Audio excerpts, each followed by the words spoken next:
10-4, Forkers. Call sign Sea Monkey here again. Last week, Sheriff Dent laid into our intrepid trio for knowing too much about brains and not enough about why the hell a monster was terrorizing his town.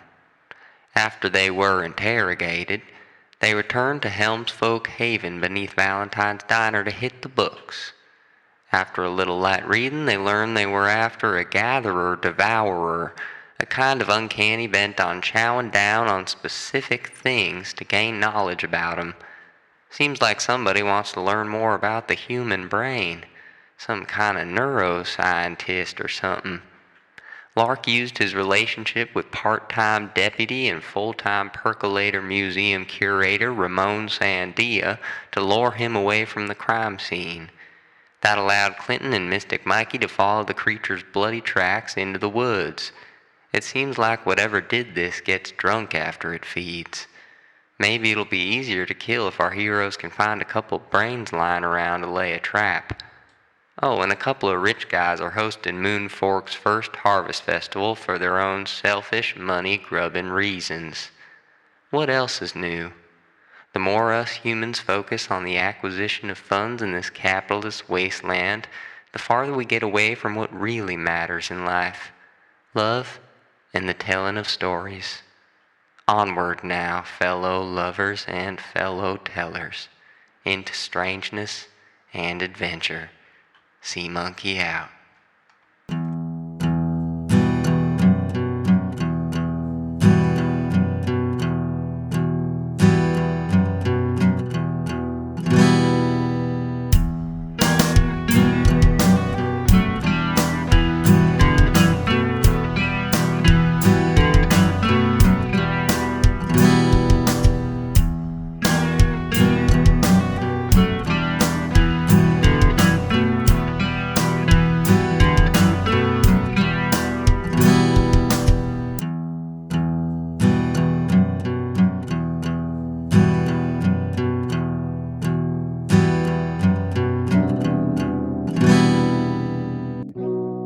Hey, we're back in Moon Fork. Every once in a while, I just want the players to reintroduce themselves. So they'll say like their name, who their character is, just so you can kind of match names to voices, double names to voices, and then we will hop in. So let's start with Lark. What's up, everyone? I'm Jack, and I am playing Leo Lark. Jack, popcorn it to someone. And next we'll hear from Clinton Brooks. Hello, my name is Tyler, and I'm playing Clinton Brooks. I'm Tommy, and I'm playing Mystic Mikey. Perfect. We've got our intrepid heroes all here, so we'll dive right in. Everyone is asleep. They kind of went through their bedtime routines, and now they're all snoozing in their various cabins and unkept apartments and what have you. Clinton Brooks, you feel yourself swimming. The water is pleasantly cool, but gets warmer as you close in on your destination. You don't remember how you got here, but you know it's where you're meant to be. You don't have goggles on, but can still see somewhat clearly. Or rather, you would be able to if the water weren't so murky. As you paddle forward, you feel the slick and spiny bodies of sea creatures flitting around you, moving out of your path as you approach the monolith. A glow appears out of the green-blue scum. The water is scalding now, putrid with rot and anger, yet you press forward. You can't help but feel the life in this formation, the energy that manages to prop up two worlds on the back of its strange magic. The voices in your head first arrive as a chaotic chorus. You're unable to make out any of the words they're saying until you draw yet closer to the glow. Now it's right in front of you, a burning word that oozes out in magma from the side of some great shadowy cliff ahead. Serve. The voices in your head congeal now, their meaning showing itself plain. Serve. Serve. Serve. Then one voice cuts through the others just for a moment. It's that of the face you've seen inside your stove. I'm the only helpful flame. Remember that now, Clinton. And then you wake up. Another night has passed on into morning in Moon Fork. something that, as autumn starts to meander into winter, never seems all that close to a given. So it's morning time. Folks are waking up. We'll start with Clinton here, but I kind of just want to hear about the characters' morning routines. What are they getting up to? Do you start a breakfast, start a coffee, just kind of walk out into the woods and start doing strange stuff? What's kind of your deal, Clinton? Yeah, the first thing that I'm going to do is I always start my morning by walking out, and I put on my raggedy tennis shoes, and I go outside, and I'm going to start taking a walk through the woods. I put my hands in my pockets, and one of my hands is on my trusty lighter, and it's pretty early in the morning, so it's still pretty dark outside, and I'm just going to kind of start walking through the woods, and I'm kind of just thinking about my dream and kind of trying to think about what the voices were telling me. Interesting. Lark, what about you? What are you doing when you rise? And I don't know if you shine or not. I wouldn't say shine necessarily. When I'm home, not in the field, I think I usually roll over, check my phone, and get on Wordle to wake up my brain first. This morning I start with timid, and I get two of the 5 letters. I guess this is like a paper version of Wordle or something like that. This is what. Yeah, exactly. Like I should. Yeah, 1992 we were or always whatever. reminding Jack. Yeah, let's retcon it. You're doing the. I do the quick crossword. There we go. No, so it's the town's, like, the local rag, the Moon Fork Sentinel. It was the first version of Wordle that the New York Times would go on to ape 30 years later. And they like show the answer in an upside down word on like the bottom right of the page. So you like do it at the top and you only have 5 guesses. You only have 1 guess. That's why I only got 2 letters. You only have 1 guess because how could you verify? Yeah. So not today. Whenever someone in town gets it, they win like $100 or something. It's a big, because it's just guessing a 5-letter word. Not that fun of a word game. Okay, we're on to Mystic Mikey.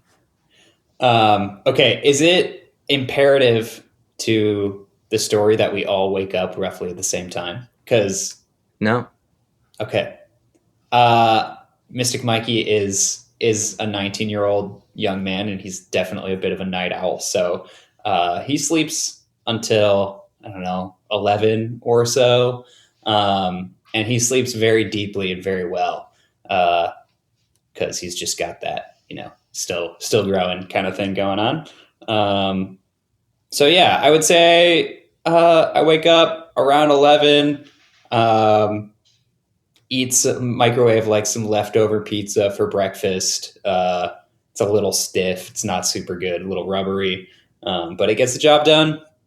And I'd say I start my day by typing out some pamphlets. That's what I'm going to do this morning. I'm gonna put myself right to work. Typing out some pamphlets, spreading the good word. You all remember the flyer that you got when we kind of closed last time, just before bed, talking about the Harvest Festival. And I imagine you have some anxiety surrounding a big gathering of people right when this threat that you all know is kind of imminent has besieged the town. So how do you feel about the Harvest Festival? We haven't really talked about that. And then in addition to that, I kind of see the feeling being twofold. One, kind of just your feeling about this corporate entity, like trying to host this community gathering. But then in addition, of course, we also have the monster threat. So there's humanity to that. I wonder if you all had plans to meet up like the next day to investigate. And we can kind of just play out a conversation regarding the flyer and that kind of news. Where do you think you all would start? I think we should link up at the diner for a cup of coffee around noon. Sure. Yeah. Mikey slams the microwave pizza, just throws on some pants and meets Lark and Clinton. They already have a booth. And Sandy Dunn has been serving them up some coffee and what do you think? Pancakes? Is it more of a brunch vibe? Maybe a club sandwich? What do y'all order? No, I'll take a short stack. Short stack. Got ham sandwich for me. Short stack Plain. and ham sandwich are on the house, but Sandy says that when she sees Mystic Mikey kind of trundle in, she's there in her white coat with the heart-shaped buttons, and she goes, Lark, I'm sorry, you're going to have to pay for his meal. Just add it to the Lark, tab. please pay for my meal. Thank you. That'd be awesome. Just add it to the tab. Great. What are you ordering? She goes, yeah, what do you have? Mikey gets a grilled cheese sandwich and a cup of tomato soup. Grilled cheese. You see Joaquin kind of get to work on that. Lark and Clinton already have their food, so they're kind of chewing. And you all kind of start to chat about the flyer you've received. So I'm not super keen on corporate America trying to take over my adopted home. This is like not cool. Yeah, it seems dangerous, especially because most of the people don't know anything. Yeah. How is the sheriff letting this gathering happen at all? I think we should talk to him and try to get it canceled to get these foreign interlopers out of our town. Yeah, foreign interlopers of numerous varieties.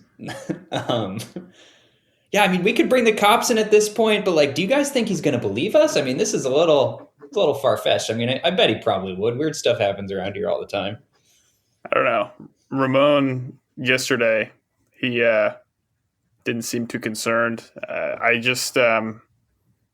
feel kind of lost here. I don't really know where we should start. Obviously, we got to talk to someone though. Yeah, I mean, I could put out a ham radio signal, but I feel like we could probably bring the fuzz in at this point. Like, what's the harm, Someone in the booth behind you turns around. It's this older man, like greasy hair, wearing this like raggedy plaid shirt. And he goes, you think Sheriff Dent's gonna do anything about this? How freaking naive are you?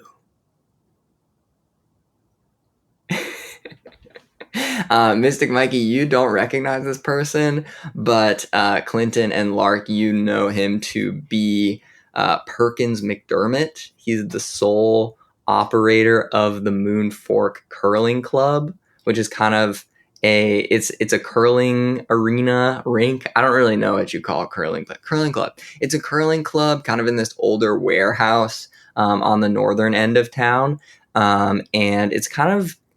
It used to be where kind of blue collar folks like curled, but now it's more haunted as more of like a bar. Like it has kind of like it serves cheap beer and like has a few arcade games. So it's more of a local hangout spot, but some people do still curl there. And you suppose that Perkins has kind of taken a lunch break or something, but he's skeptical that the cops will do anything, and he's kind of leering at you three. Perkins, did you hear what happened last night? Yeah, I heard about some kind of heinous crime. Yeah, the perpetrator was, let's just say, tall. Tall? Yeah, he chomped a guy in half, dude. It was not cool. A tall crime doer in Moon Fork. Nothing like this has ever happened before. We've had shorter crime doers. Heck, we've had even tiny crime doers. I remember back in the 70s when we had little Baron von Kilsky, and he came around and started clawing people up with those metal claws he fashioned from junk at the dump over one town over. Mystic Mikey, what town are you from? Let's call it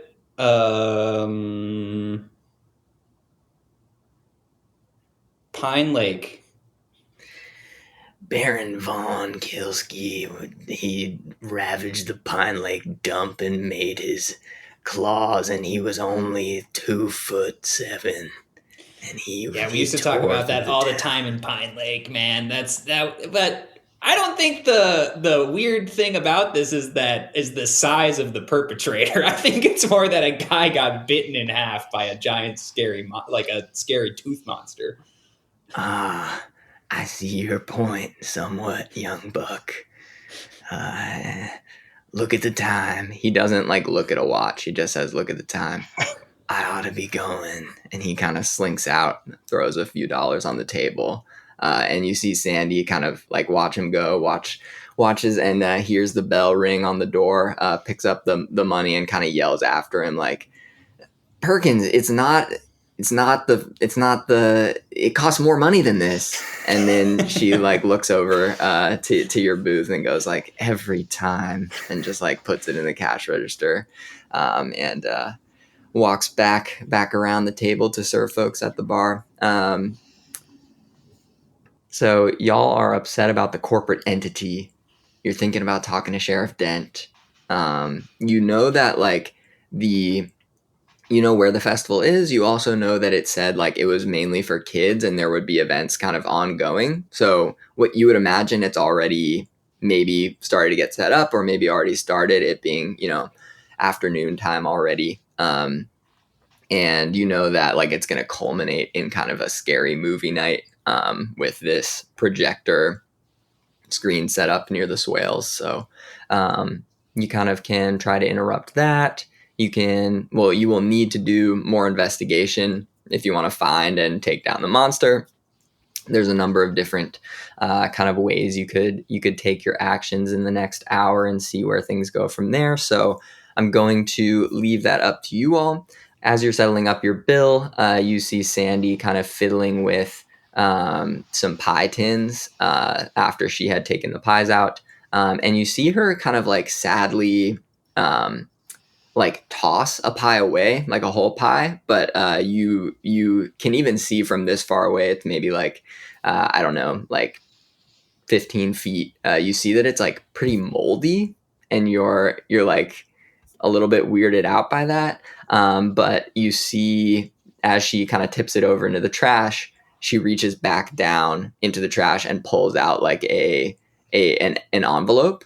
And she looks at it in surprise and a bit of confusion, and then takes it over to your table, kind of bustling along. And she says, "I guess this is for you," and hands it over to Mystic Mikey. And on it says, "For weird little glowing boy only," in all caps with an exclamation point. And she says, I had held on to the last pie that Paige had made, but it was going just so bad. So I threw it out, and this was taped to the bottom of it. This kind of appeared to be her thing. I don't know. And she kind of takes the money that you've laid down on the table, Lark, and walks away. So is this like a note, or is it just like is there like more written on this note? Okay. Yeah, it's an envelope that says "For weird little glowing boy only." I just open it and I start reading it aloud immediately to the table. "Oh, check this out. I hope you get to see this, Mikey. Back in the day, I had a secret. I hid the carcass of an uncanny creature in my locker at HQ. Not in the main part. I pried back the base, dug a hole, and pressed it in there in case I ever needed it. Anyway, I think it could be of use at some point. I had to hide it because there was a very vocal group within the Helms folk at the time, led by Ernest, that didn't like us having anything to do with the creatures. There was a bit of a smell, I remember, but it rotted away in time. I bet the skeleton is still down there somewhere. Good hunting, Blueberry." Guys, we have a freaking monster skeleton in the basement right now. Let's go check it out. Let's go dig. Okay, you head down into kind of the walk-in freezer, open up the trap door, go down into the silo like HQ. You head over to, there's just a series of like 2 or 3 lockers. And they are pretty, out of use because y'all aren't like clocking in here or anything. But one is like still has, a name tag on it that says Paige Lark. You open it up, it doesn't have a lock on it. But when you get down and you pry open the like kind of, I imagine it to be like, a metal base, and there are a few screws. Mystic Mikey always carries around trusty toolkit, unscrews the screws, and pries open the bottom. You are surprised to find that you're met with like a strange combination lock, like built into this bottom. There are 2 spinners in the combination, so just like 1 or like 0 to 9, and you can make anywhere from 00 to 99. And you see the words, after 2 failed attempts, the mechanism will permanently seal itself. And that was like taped on in kind of the label tape, in that style of font. And then in another style, like carved in just above the combination, you see there are 4 loons in the kitchen, 47 on the highway, and 59 where they're supposed to be out on the goddamn pond. What number of loons are there really, my fine friend? That's what you see. Lark, do you know the answer to this one? I'm processing. Let me reread that. All right. I'm going to put it in our chat and reread it for the listeners. There are 4 loons in the kitchen, 47 on the highway, and 59 where they're supposed to be out on the goddamn pond. What number of loons are there really, my fine friend? I'm processing this, and clearly it's meant for me, but You also aren't sure if like Paige even knew you would be down here, because she did address the thing to Mystic Mikey. So it's possible it's a reference to you. You also don't have to get at this now. It's something you can think about. But that is what you see when you pry open those boards. So we've got a little bit of a puzzle in the game. Nobody lose their socks now. But we can come back to this, I guess. Yeah, if you want, you can try to solve it now, whatever. But yeah, so that was kind of the little thing I just wanted to play out before y'all decide what you're going to get up to. Now it's kind of going to be up to you to explore, investigate, talk to the sheriff, talk to whoever you want at the festival. Totally up to y'all. Guys, I think I'm too stupid for this riddle right now. What do you say about snooping around the festival site a little bit? That sounds good to me. I also had the thought that obviously we were able to kind of divert the creature's attention using, 2 sets of brains as opposed to 1. Yeah. So I'm wondering if things get bad, maybe there's a way that we could set up something further away from the Harvest Festival that might, attract attention just in case. I don't know what that would look like, but that was my thought. Like a diversion. I think it would be hard to like set up a brain diversion that's like as compelling as like, hundreds of co-located brains. That's true. That's true.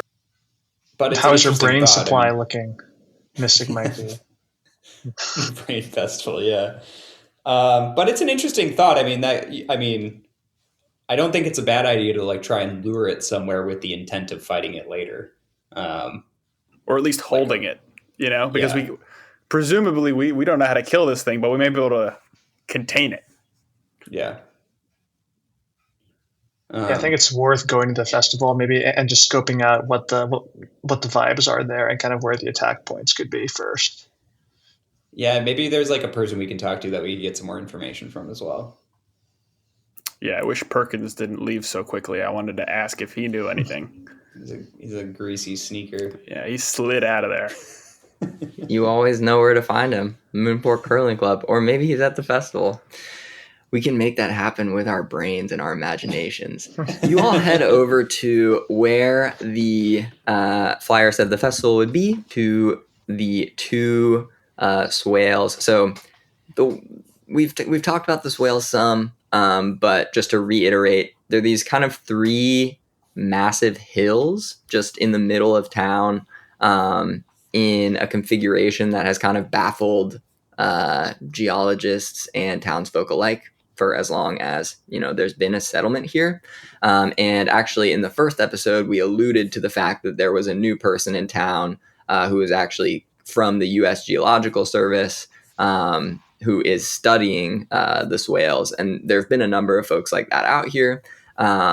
but there are these three massive hills, very rounded, and each have these almost like humps on the back of a camel, like a three-humped type of creature. But it is just in the middle of town. One of them is the graveyard on the top of one, and then the other two are just barren. Sometimes folks walk up there to do like picnics or little hikes, but they're not all that tall. They're just kind of like these oddities. One of the attractions of Moon Fork that has kind of added to the lore of monster hunters when there was the mystery at the cannery, and also just another weird thing that folks who are interested in the town, folks like Ted Malone, really like about its weirdness.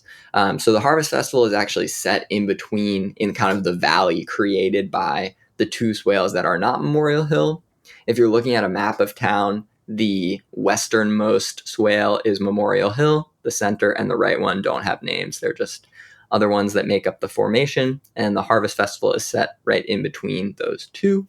And it's just off Granite Lane, probably like a football field's length. And you see, when you walk up to the festival, you see so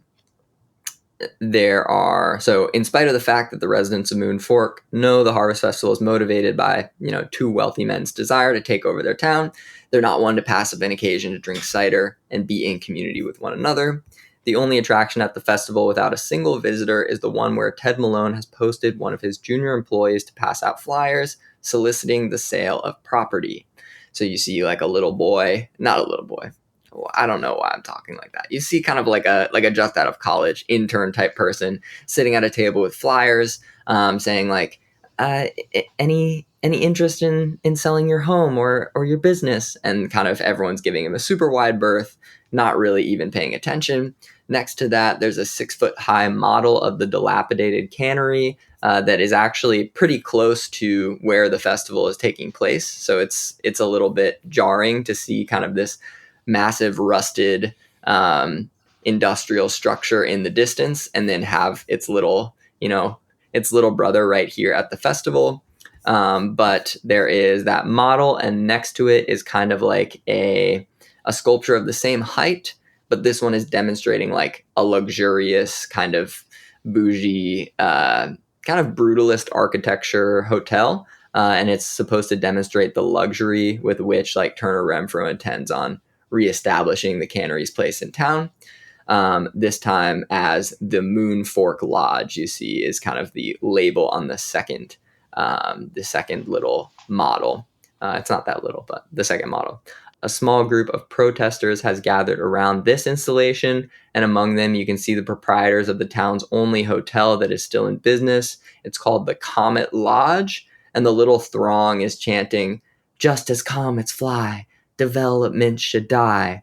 Beyond this battleground stands all the trappings of a quaint autumn get-together. Stationed at the base of the rightmost swale, about a football field's length from Granite Lane, like I said, pumpkin painting areas melt with stations where brave citizens can bob for apples. A cider company from North Bend is peddling their product alongside cotton candy, candied apples, and kettle corn. A kombucha and mead fermentory even came over from Seattle. There are also plenty of games for children who weave through the townsfolk like small comets themselves, hollering in glee in their plaid shirts, boots, and denim overalls. So you're here at the festival. It's kind of, a festive vibe outside of a bit of the weirdness, with the first two installations that I mentioned. And most of the townsfolk are here. So you can talk to someone you've never met before if you'd like. You can kind of talk to someone you know. You can take part in the games. There are even some like carnival style games with prizes and stuff if you wanted to do a little diversion. I imagine not, though. But what do? You're kind of you're left to tell me what you want out of this gathering, and I can, make it work. I think that I want to start by kind of going up to this intern who's handing out flyers, and he's kind of next to the two models we said. Yeah, so they're two separate booths, if you will, but like you can tell they've been collaborating. Ted Malone and Turner Renfro have. I think I'm going to kind of walk fairly aggressively up to this young college nervous intern, and I'm going to say, "What the hell are you doing here? And why are the these two models of the cannery right next to you? What's the meaning of all this? That's Mr. Renfro's company. I guess just Mr. Renfro. He's like kind of the CEO of like the Moonfork Lodge project. I'm with Malone Realty. We're here to solicit people to sell their property. Classic realty stuff, as Mr. Malone might say. How'd you get involved with this evil man and this evil influence on our town? Evil? I'm just trying to make some money, man. I don't know what you're talking about. Do you have any idea about the history of that cannery and what happened there all those years ago? I don't know anything about the cannery, man. That's another guy's project. He just put those things there, man. Do you want to sell your house or anything? Can I help you? I'm going to take the flowers out of his hand pretty forcefully and then throw them on the ground, and then walk away back to Misty, Mikey, and Lark. You see him kind of just like standing there stunned, and then as you're walking back, like tries to creep around the table and like pick them back up and like dust them off, but definitely looks very rattled. Can I grab one of the pamphlets and just see what's in there? Yeah, for sure. You kind of like, maybe you feign like you're trying to help him pick them up and are like, sorry about that guy, man. Like, hey man, just keep passing them out. It's all good. Don't worry about what people think. I'm just going to grab one of these if that's okay with you. I don't own any property, but just curious about what you guys are saying. Okay, bye. He's kind of still speechless, but walks back around the table with the rest of his flyers. You, Mystic Mikey, you're a flyer connoisseur. You take this one to be very corporate. It doesn't have anything about aliens. It doesn't have anything fun on it. It's mostly just, it's kind of like there's this language that's very like salesperson-esque, very businessy, basically saying like, Malone Realty is interested in buying properties like at market value from people, which is, kind of rare for a realty company to do that, or a development company to do that. Like they're usually trying to lowball, especially in places like Moonfork that have seen better days. So that's what you glean from it. Malone Realty is very interested in buying up property. Okay, so I kind of think, Mikey, that we should figure out who here, we might know. Because I know you knew my mom, obviously, but you didn't know my mom. You knew Blueberry. So I'm wondering if there's any, other Helms folk other than we know Ernest, but any other like call signs that you might remember that, maybe we could put some pieces together and figure out if we could talk to anyone else here. Yeah, maybe. I actually, going back to that, I didn't know if Ernest was a call sign or a real person. Well, yeah, I just meant like real Helms folk. Real person's name. Yeah. Ernest is Clinton's dad. So I don't know if like Clinton would have reacted to that when you read the note out loud. I know we kind of skipped over that with the excitement of the carcass in the locker. But it was, Mystic Mikey, that like Paige and Ernest like founded the cannery together, but like the Brooks family was given most of the credit because they like funded the project. And Ernest Brooks was a kind of co-leader of the Helms folk, along with Paige from what you gather.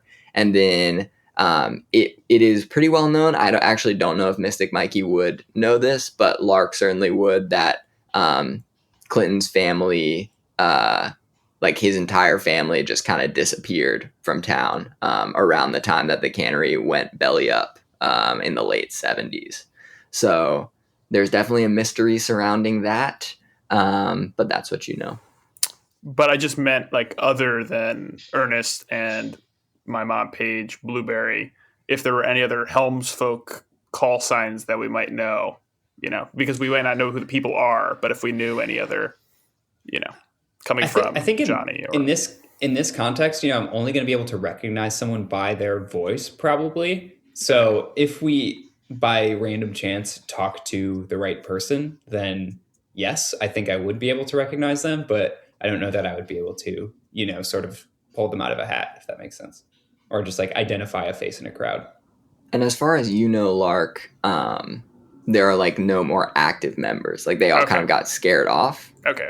So I don't think that like that's what Paige said, at least in her VHS tape, which like you kind of thought she was senile at the time anyway. Mystic Mikey, I don't know if you would have been communicating with anyone who had more information, like who maybe was a previous member or who had, parents who were also saying kind of wild shit. It's possible. I'm open to that, but yeah, it would be hard to glean that. You can definitely talk to like other members of, different businesses and like community organizations in town though. I guess I'm curious about like, I don't know if this is a good thread to pull on or not. I'm open to what the group thinks, but like if this Malone group and the hotel development group are, sort of in cahoots with one another or something like that, like they're tabling right next to each other. Like it appears that there's some type of, if they're not lowballing people, like they're clearly, I think that there's some type of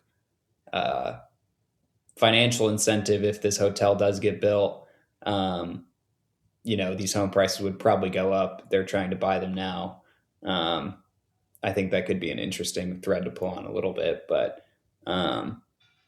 yeah, I don't know. I'm also happy to just kind of wander around the festival a little bit more and see if anything interesting crops up. And with that thought, you actually see Martha Jackson looking super distraught, just kind of like walk up to the table from the road, like grab a flyer and actually like pass a note to the intern there and walk away. Not interested, obviously, in the festival, but it looks like she's interested in like selling her home and getting out of town, right? So you do somewhat see, how a terrifying threat could play right into what's going on. You're not sure if they're connected. Right. Interesting. I think that's an interesting data point for the time being, but maybe not something we have to investigate further at the moment. I don't know about you guys. How far? You said the cannery is, we could see it, but how far is it again from here? Not far. Probably like quarter mile away from where y'all are now. I'm wondering if we should go check that out. It all feels like it's tying back to the cannery, so I feel like before it gets dark and we come back to the Harvest Festival, it makes sense to go check it out. Let's take a look. I've never been over there. Clinton, do you still spend time over there, or? I haven't been back in 20 years. That's a dark stain. That's a dark stain on this town's history, that place, for my family especially. Interesting. I mean, your dad was kind of the head honcho over here for a little while. Don't you think he would want to protect this place? Why don't you think he was interested in fighting monsters? Let me clarify. The note was saying they were split in that he didn't want anyone in the Helms folk like having anything to do with the monsters as far as like bringing them into the HQ. Like he just didn't want fraternizing or like interest. He just wanted them obliterated. It was not he wanted to stop. Sorry if that was unclear. Okay. No, I understand now. I mean, it's still interesting that his dad was like the head honcho within the Helms folk. Like, Clinton, like, did you know anything about that? Like, what's up with that? Yeah, the only thing I knew was my father. He always warned me that people on our side have nothing in common with those monsters, and that it's important that we do all we can to get them out of town. Just get rid of him. He wasn't interested in learning anything more about these guys. He always told me that it's important to not fraternize and to do whatever you can to get them out of this town. I'm actually interested in this a little bit, Clinton, like thinking through, obviously like Lark's relationship with Paige was not that close, and Lark always kind of viewed her ramblings about, fighting monsters with like a lot of skepticism. What was your upbringing like before, your family disappeared, and certainly before, I don't know much about your past, but I'm more interested in like kind of the early days of growing up. Like your dad was obviously open to talking about his trying to defend the town, even if he was a bit, he didn't want to give away some of the organization's secrets, but he did want to warn his family. Like what was your upbringing like in that sense? Yeah, so definitely we were like pretty well off back then. So like I think definitely I grew up fairly comfortable, and I was saying that my dad was driven, and he had like lots of focus on kind of things outside of the family, and he could kind of be distant and kind of foreboding at times, but like the kind of like the rare times that he did engage with me and the family, he was always very just clear on the fact that like our family had kind of like a greater duty to the town and to kind of fighting these monsters, or fighting like these evil forces that are kind of taking over our town. And yeah, that's kind of what made it so hard when they did disappear, just because we never kind of got more from him on terms of like what his exact role in that was, or kind of what the next steps were for us. Interesting. I imagine as this conversation plays out, you're talking to your two compatriots about your dad a little bit, and you're just walking over kind of this grass that still has a little bit of dew left on it from the morning. You're kind of paralleling Granite Lane, and as you get closer and closer to the cannery, it rises up in front of your group's vision. Rusty and industrial, the old cannery tower looms over Spoon Brook, which is kind of like a smaller tributary of the Upper Crab River, which is the one that runs through town. It was an eyesore, once known for the stink it would produce when it was operational, but it employed half the town in packing fish. It now stands as a monument to Moon Fork's like tangled identity, as far as like having been a blue collar town and now playing host to these number of interests. The cannery shut its doors in the late 70s as smaller regional fish suppliers were outgunned by national brands. That's around the time that Clinton's family disappeared, as I said, and Moon Fork was kind of forced to reinvent itself around that time. But right now, as you get closer, I imagine it's not a place that many of y'all hang out. You have seen kind of the first activity you have ever seen now, where it almost looks like, just similar to what the model was showing at the festival. It looks like about half of it has been like transformed into this like brutalist architecture, trying to, almost as Frank Lloyd Wright would kind of build his houses into the natural world. This is like a bougie development company trying to build their hotel into kind of the husk of an industrial center. So there's like these weird elements of like glass windows where it's showing, exposed rusty metal. And there's a lot of, construction installation and scaffolding around the building. But it does appear to be only a third or a half finished. So it's kind of this husk. I think I think it's like a weekend, right? So I don't think that like there's any active work going on, but there is like that, fencing with with that kind of mesh detailing that has like a company name on it. What's a good construction name? It says like Bach Construction. And yeah, that's what you see. Seems like they're kind of already underway here. Yeah, it really feels like this is at the center of it all. I don't know how it's connected, but I don't know. The cannery is kind of signified everything about this town for so long now, and as it's changing, it feels like we're under threat again. I don't really know. I don't know what that means, but it feels like there's something here that could tell us what's next, but I don't know. Well, it's certainly a symbol of, the decay of small town America and its replacement by external corporate forces. I think we should go in there and just look around and see what's up. I mean, there's no one here. It's all good. We're all sneaky, kind of weird guys. All good. Let's just check it out. Let's see what's in there. We know one of the former owners. Should we hop the fence? You definitely can. I don't know if that's within Clinton's like athletic capability, but you tell me. Can we try a loop first, Mikey? We could boost him. We're not so spry. Boost me up.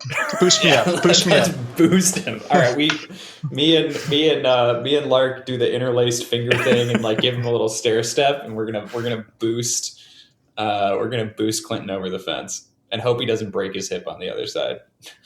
All right. You won't have to roll for this. You boost him up.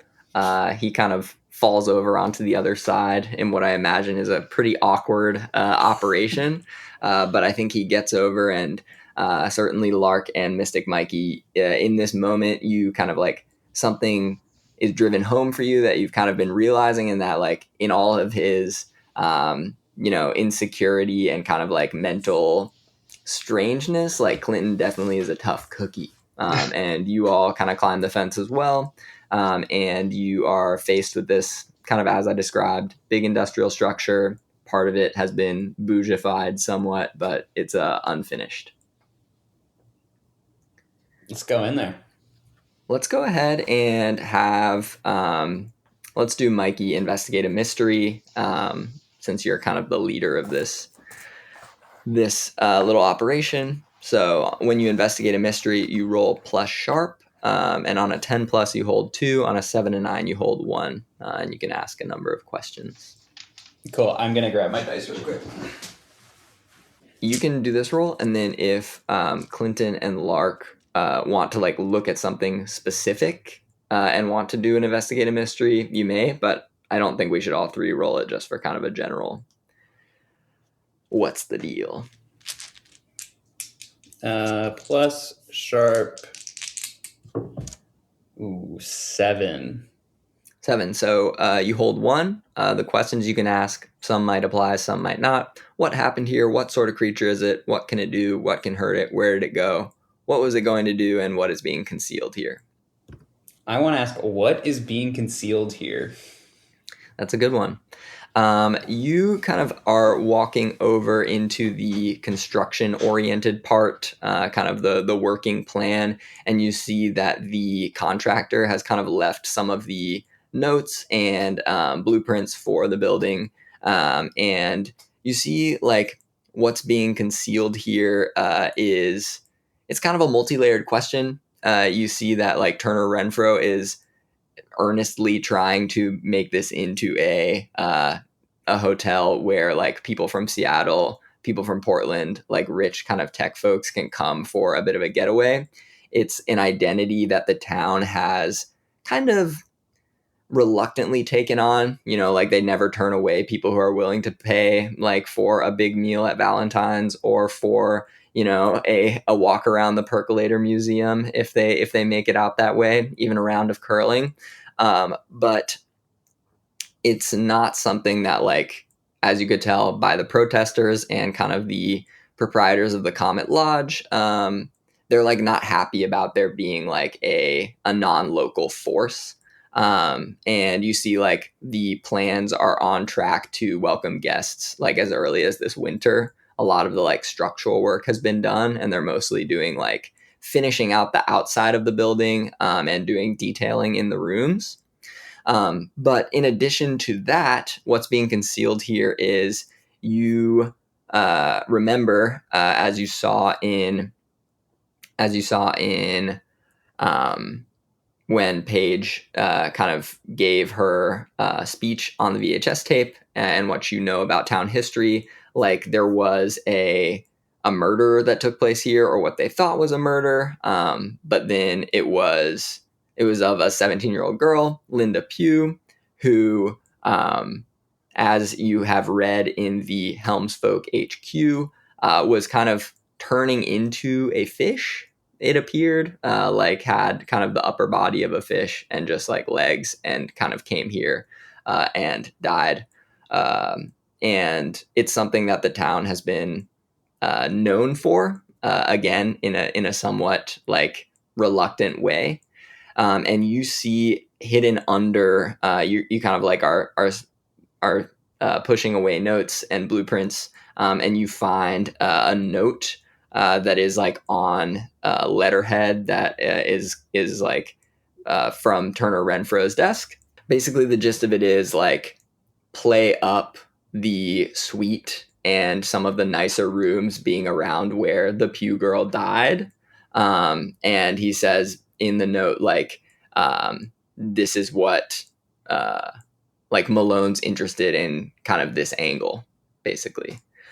So you know that then now what's being concealed is that they're kind of trying to play up a little bit of the town's like cryptid past. And that is running throughout Renfro's project, but it seems like the driver of that is Malone Realty. So they're clearly in cahoots with one another.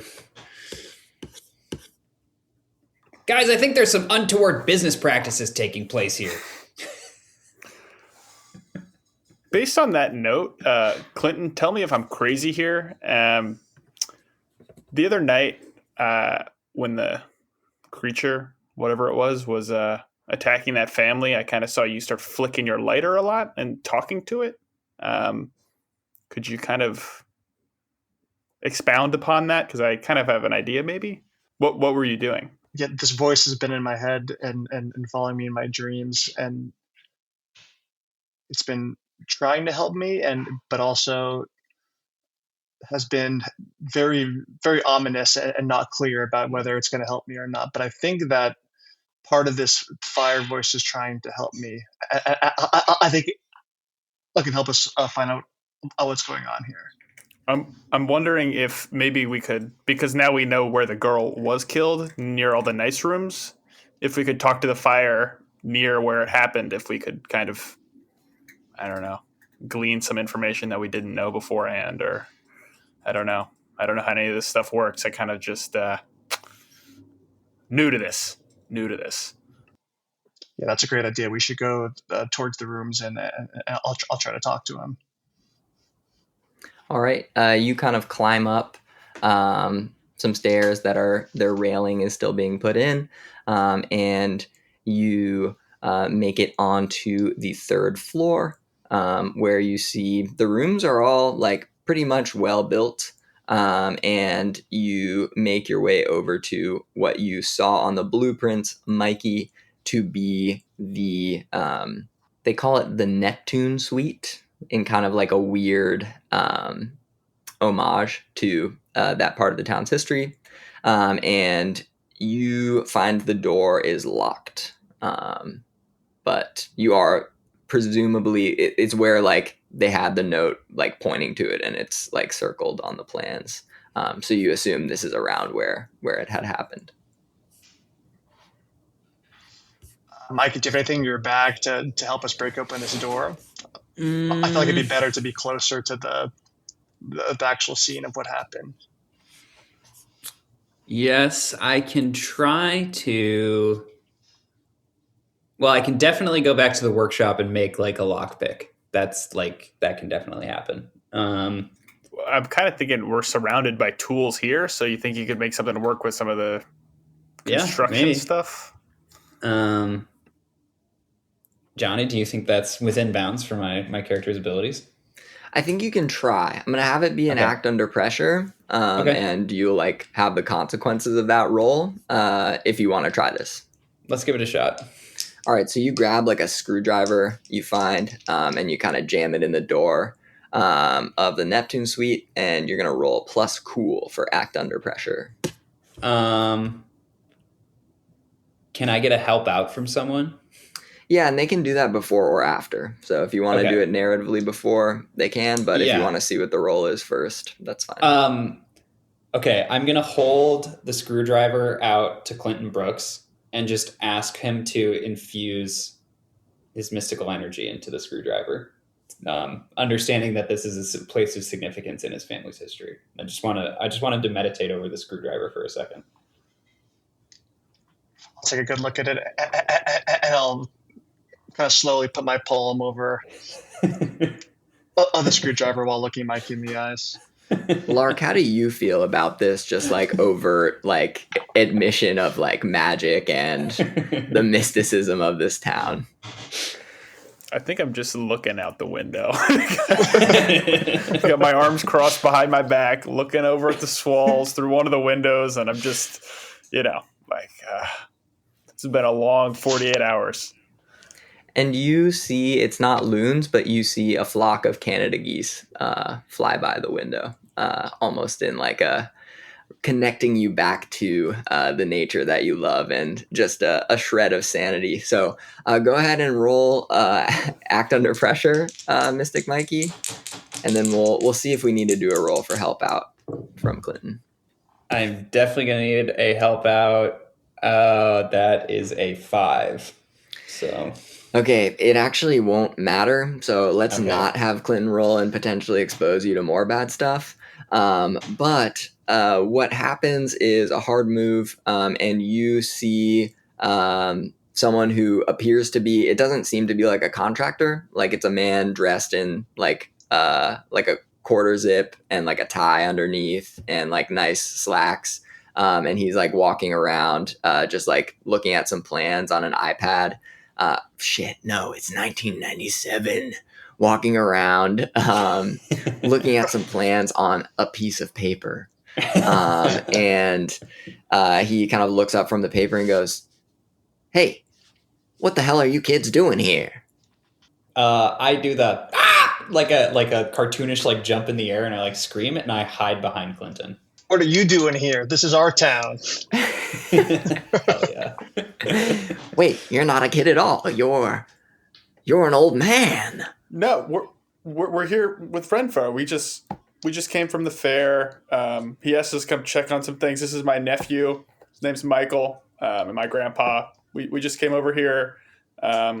He just wanted to make sure that everything was up to snuff on the Neptune suite because we'd had a few townsfolk kind of feign some interest. We know it's not for them. It's mostly for the higher paying clients, but we just came to make sure everything's up to code here. Roll manipulate someone. Okay. I get Lark. +2 using smart. Or sharp, yeah. Sharp, right? Sorry. Yeah. Okay. All good. Okay, that's 6 +2, 8. All right. So on a 7 to 9. Wait, is it 2 days or 1 days? Sorry. 2. Yeah. Okay, I just did 1, so let me roll this. Oh, again. yeah. You should do 2. Okay, 7. So 6 and a 1 +2, so 9. 9. If one of the other hunters wants to help, maybe Clinton, you roll help out now, since you were going to do it anyway, and we'll see if we can get it up to a 10, if you want. How's that work exactly? Sorry. Yeah, so help out, when you help another hunter, roll plus cool, and then on a 10 plus, your help grants them +1 on their roll. On a 7 to 9, your help grants them +1 to their roll, but also exposes yourself to trouble or danger. And then on a fail, it's another hard move. Okay, my cool's -1. Okay, you don't have to. You don't have to. If Mystic Mikey wants to do something to maybe like help, you can, but otherwise a 9 is good. We can let a 9 ride. This is plus cool. Yeah. Yeah, I'll take the help out. I'm gonna think a little bit about how to narratively make this work while I make this roll. Okay. Ooh, okay. I got a 7, so I give him a +1, I guess. Yeah, +1, but also exposes yourself to trouble or danger. Okay, so maybe we'll say like you kind of peer out from, and you can tell me if this isn't something you would do, but you kind of just like squawked and ran in fear, and you kind of peer out from behind Lark, who has just introduced himself as, what was it, Lark? Your cousin or brother? My cousin. Okay. Okay. I'm gonna just peer back out from behind his leg, and I'm glowing very green right now. And I'm going to just stare him directly in the eye as I'm going to try and kind of disarm his the security guard's wits a little bit. Oh, it's like not a security guard. So actually, what the manipulate someone does on a 7 to 9 is they go. So they'll do it, but only if you do something. Oh wait, no, but it's a 10 plus. But you're exposing yourself to trouble or danger. Okay, so then they'll do it for the reason you gave them. If you ask too much, they'll tell you the minimum it would take for them to do it. So in this case, you're basically just saying like, "Hey, we're here on official business." So what the individual in front of you actually says is, well, I appear to have caught you red-handed then, Sonny, because I am Turner Renfro. Now that said, I like your slick talking ways. You've got away with words. This one, on the other hand, not so much. And he kind of points to the glowing green child thing, and he goes, "I'm not gonna call the cops. I'm not gonna do anything. I think y'all are just here for." To get your jollies or whatever on a Sunday afternoon when there's a festival going on. You could just go to that, but you just head out of here now. We don't have to say another thing about it. If you want to, come by and talk to me and tell me more about why you're actually here, that'd be fine. I'm open to it. But if I see this little fucker again, there's going to be a real problem. I'll tell you that much. And he kind of ushers you out of the building down the stairs and kind of gives you a sardonic wave as he opens up the chain link fence and kind of closes it behind you. He didn't really take a liking to the squawking, glowing fellow. You didn't really know how he felt about Clinton, but he appears to have, respected the way that you stepped up, tried to lie. He's a businessman, they love lying. So that's where you are, and you've learned a little bit about this plot going on in the town. And I think right around now, it's it's probably 3 or so. You've done some investigating, some looking at the festival. It's not nightfall yet. The sun's going to go down in a couple of hours, but right now you have more time, whether it's to investigate stuff about the monster, talk to people at the festival. I'll leave that up to you all. Yeah, I'd say we mosey back to the festival a little bit.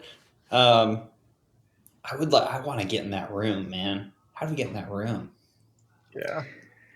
Someone else could try, but if it's you and you're found again, that could be a real problem. Yeah, we were pretty all, I think, into the police being there. Before, should we go see if there is any sort of security presence, or maybe they're harassing the protesters or something? And we just go see what they're going to do to stop. I don't know, end a potential attack. I think that's a good idea. I think worst case scenario too, we could kind of cause a scene.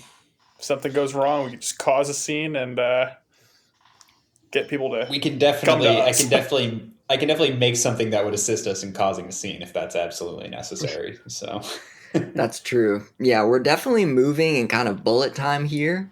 And I think that's a good place to kind of set up what we'll do next episode, because I think I want to make it clear to you all that you're definitely thinking along the right lines in the broader picture as far as what to investigate, what to not.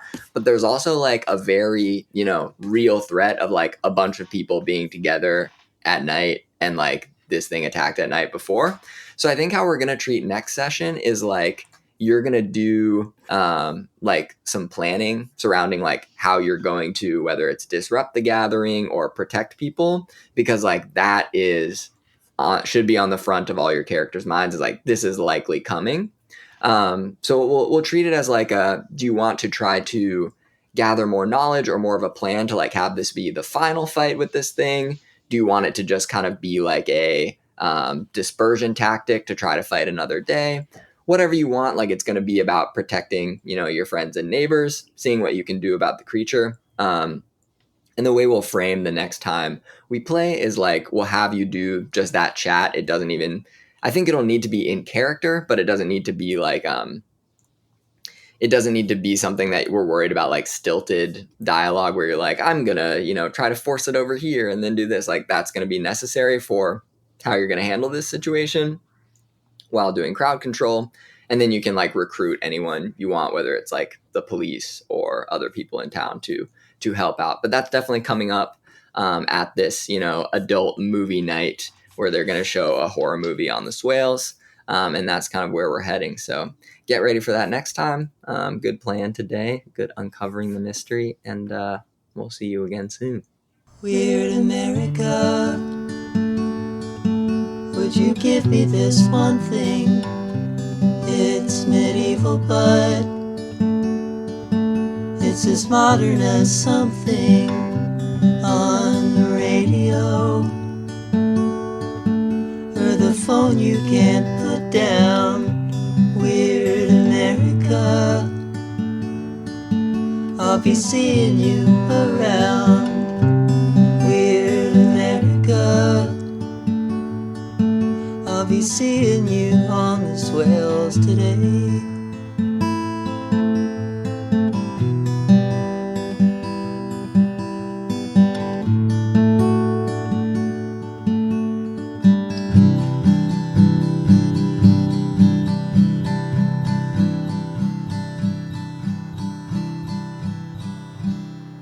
Soil Day Radio. For a community of weirdos built on words. Find out more at soildayradio.com.